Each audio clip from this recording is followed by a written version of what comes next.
আচ্ছা, তার আগে আমি বলে দিই, আমি তো তোমাকে দেখালাম যে আমি জলটা বানিয়েছি আর এই তেলটা মাখবো, তারপর ওটা মাখবো। কিন্তু ওটার সাথে আমি একটু ওই পেঁয়াজের রস আর আদা দুটো একসাথে মিক্স করে, মানে মিক্সিতে পিষে ওটাকে ছেঁকে আর মাখবো অল্প একটু জল নিয়ে। মানে ওটা তো ডাইরেক্ট দিই না, একটু ওই জলটা মিশিয়ে দিয়েই দিই। বাকি জলটা কি করব, আমি শ্যাম্পু যখন করব ওই শ্যাম্পুর সাথে মিশিয়ে তারপরে করব।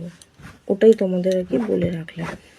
তা আমি শুধু ওই জলটা মাখবো না, একটু আর ওইটা মেখে একটু উপকার পাচ্ছি। কারণ দেখছো কী হারে চুল উঠছে, আর এইটা মনে হয় সবারই এখন খুব সমস্যা হচ্ছে। আর এই বর্ষাতে সত্যিই খুব চুল উঠছে, জানি না এত চুল কেন উঠছে।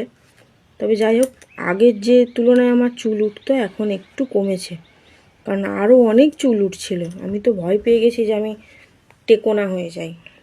পুরো ফাঁকা হয়ে গেছে। আর এটার কিছু উপায় বার হচ্ছে না, কারণ এখানে সিঁদুর পরি যেহেতু এই জায়গাটা অনেকটা না ফাঁকা হয়ে যাচ্ছে। সিঁদুর তো পরা বন্ধ করা যাবে না, ওটা তো পরতেই হবে। জানি না, তবে যতটা চেষ্টা করি জানো তো এখন করেই এই চুলের দিকটা দিই না, এই সামনেটাই দিই। কী করব, যা পরিস্থিতি পড়েছে, কিছুই আর ভেজাল ছাড়া নেই। সিঁদুর পরলে দেখেছি আমার মায়েরও তাই। মা কেন, সব মহিলারাই বলে সিঁদুরে নাকি চুল উঠেই যায় সামনেটা। দীর্ঘদিন পরতে পরতে না সামনেটা ফাঁকা হয়ে যায়। দেখা যাক এটা দিয়ে ভরাট হয় নাকি। আমার বান্ধবীও বলছিল যে ওরও এই জায়গাটা ফাঁকা হয়ে গেছে, ওই সিঁদুর পরে না যেহেতু। তাও তো ভালো, আমার চেয়ে তো ভালো সিঁদুর ইউজ করে, তাও কিন্তু ওর হয়।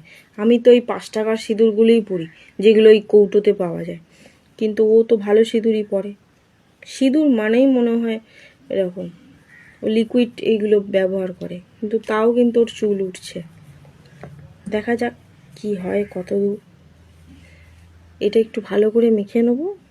আর আজকে একটু তেলটা একটু ভালো করে মাখবো, মানে পুরো একদম দিয়ে স্ক্যাল্পেও দেবো, মানে গোড়াতেও দেবো, প্লাস এইগুলোতেও দেবো, এই চুলগুলোতে।